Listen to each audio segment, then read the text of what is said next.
You know, intimacy used to be like growing a garden. It takes time, the conditions have to be right, and it's, well, inherently a little messy. But today, modern digital consumption, specifically things like pornography and social media, is actively rewiring our capacity for romance.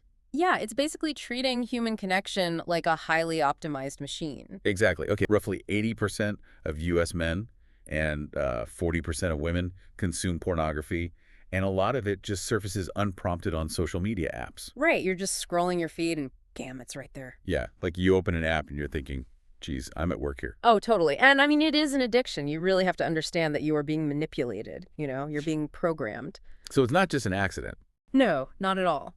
These platforms have figured out exactly the kinds of images that are going to hook you. You're being played, honestly, just like how, say, Mark Zuckerberg and Facebook use algorithms to hook you to the newsfeed. So it's like eating fast food, like downing a bag of Doritos because it's scientifically engineered to keep you snacking, right? Exactly. They know how to keep you always wanting more.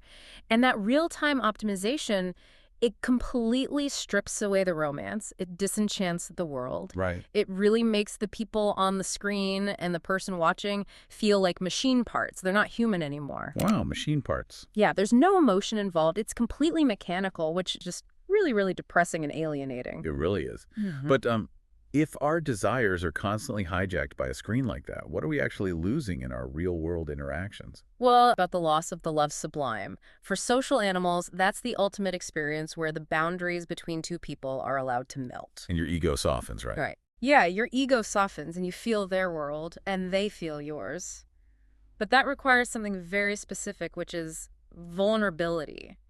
We literally call it falling in love. You have to actually fall. Right, it's fall, fall, fall. You have to open yourself up to getting hurt. But wait, let me push back a bit there. Isn't relying on a screen just, well, easier? Like, why risk the messiness and potential heartbreak of a real relationship when the digital option is so safe? I mean, avoiding that hurt is exactly the problem. The moment there's a disagreement in a real relationship, you might want to stop falling. But if you push past that, this incredible connection happens. Okay, I see. Pornography just completely removes that risk. It robs you of that. To show what true romance really looks like, it's this movie by the Japanese director Ozu from the 1950s. Oh, wow, the 50s. That sounds super tame compared to a smartphone today. The tameness is actually the whole point. There's zero nudity. It just shows a married man about to have an affair, and there's a simple kiss. But the emotional tension and the seduction are so high. So the feeling behind it is what really matters. Right. The emotion and the energy make the physical element exponentially more powerful. When we trade that vulnerability for just computer-generated mechanical intimacy, we lose that spiritual connection entirely. We forget that we're physical creatures. Yeah. We aren't just AI bots or data points for a tech company to monetize. Exactly. When we rely on screens like that, we become completely disembodied and alienated from ourselves. That's fascinating. It really shows that true connection requires stepping away from the algorithms and actually risking the messiness of real life. Absolutely. It takes work, but it's worth it. So we'll leave you with this. Next time you instinctively pull out your phone to fill an empty moment, ask yourself, are you just seeking a quick digital distraction, or are you secretly insulating yourself from the messy, beautiful risk of the real world?